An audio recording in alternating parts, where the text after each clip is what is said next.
کہتے ہو کہ ہمیں جنت حاصل کرنا پسند ہے لیکن اس کے لیے کوئی کام نہیں کرتے۔ محمد کے غلاموں کا کفن میلا نہیں ہوتا۔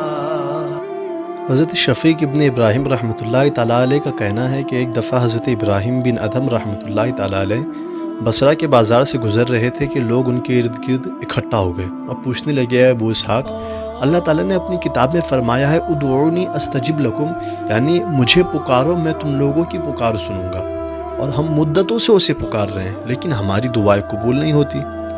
حضرت ابراہیم بن ادھم رحمۃ اللہ تعالیٰ علیہ نے فرمایا، اے بصرہ والو، تم لوگوں کے دل 10 چیزوں میں مر چکے ہیں۔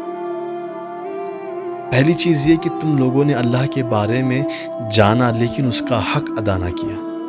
دوسری چیز یہ کہ تم لوگ اللہ کی کتاب تو پڑھتے ہو لیکن اس پر عمل نہیں کرتے۔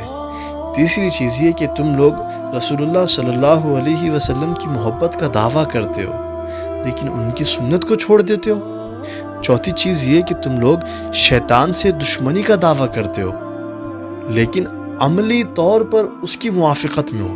اور پانچویں چیز یہ ہے کہ تم لوگ کہتے ہو کہ ہمیں جنت حاصل کرنا پسند ہے لیکن اس کے لیے کوئی کام نہیں کرتے۔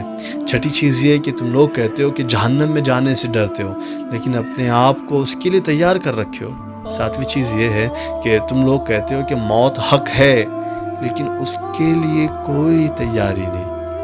آٹھویں چیز یہ ہے کہ اپنے مسلمان بھائی اور بہنوں کی خامیاں تلاش کرنے اور انہیں بڑھا چڑھا کر ان کی تشہیر کرنے میں مشغول رہتے ہو ہمیشہ، اور اپنی خامیوں کو معمولی سمجھتے ہو۔